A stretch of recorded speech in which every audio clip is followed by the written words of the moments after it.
In the autumn of 1966, Stobel's interest in science led to a life-changing decision.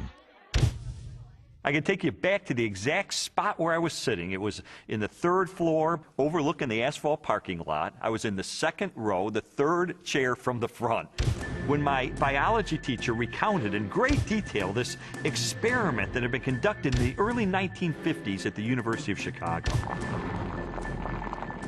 This experiment that impressed Stobel so deeply was one of the most famous in the history of science. In 1953, Stanley Miller, a graduate chemistry student, tried to demonstrate how life first emerged on Earth. Miller attempted to reproduce the Earth's early atmosphere. He pumped hydrogen, methane, ammonia, and a small amount of water vapor into a maze of glassware. Then sparked the gases with electrical discharges to simulate lightning.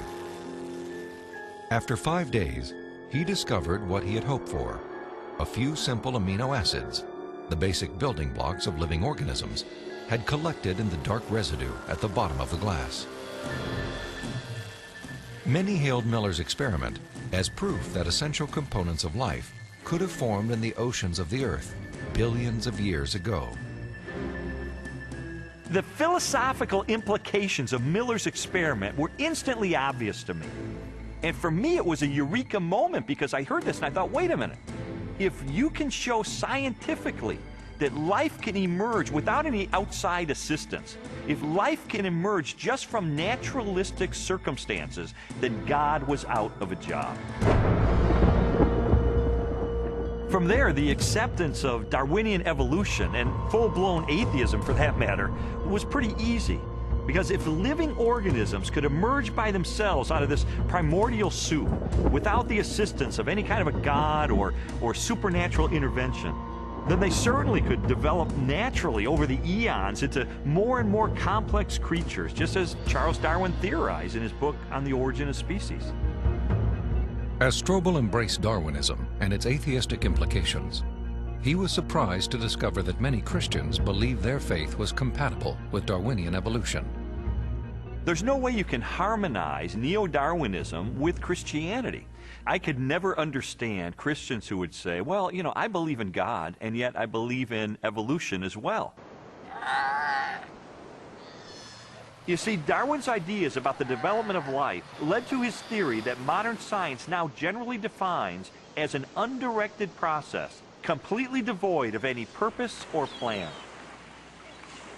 Now, how could God direct an undirected process? How could God have purpose and a plan behind a system that has no plan and no purpose? It just does not make sense. Didn't make sense to me in 1966, and it doesn't make sense to me now. In 1972, Lee Stobel married Leslie Herdler. 5 years later, Leslie, an agnostic, became a Christian. And I thought, this is divorce. This is going to be the end of our marriage. But all the negative things I expected to happen in her as a result of her newfound faith, they didn't happen. And instead, I saw positive changes in her values and her character and the way she related to me and the children. And I thought, wait a minute. She is attributing this to God. And I don't believe God exists. And so that was the main thing that prompted me to say, maybe I need to really investigate this and get to the bottom of this and determine, is there really any rational way I could ever believe that this kind of a God really exists and really causes this kind of transformation in a human being? And so I decided to use my legal training and journalism training, my scientific curiosity, to systematically investigate, is there any credibility to the Christian faith? Because science had played such an instrumental role in his turn to atheism, Stobel embarked on an investigation of major discoveries in biology, chemistry, cosmology, and physics. His studies spanned more than 20 years and included interviews with scientists and scholars as he sought to determine for himself what these discoveries implied about the reality of a creator. Throughout his inquiry, one question remained constant. Does the evidence uncovered by contemporary science point us toward or away from the existence of God? Two-time Nobel Prize winner Linus Pauling once said that science should be the search for truth. And that's what I wanted to do. I didn't know where the evidence was ultimately going to take me, but I really did want to know the truth about God.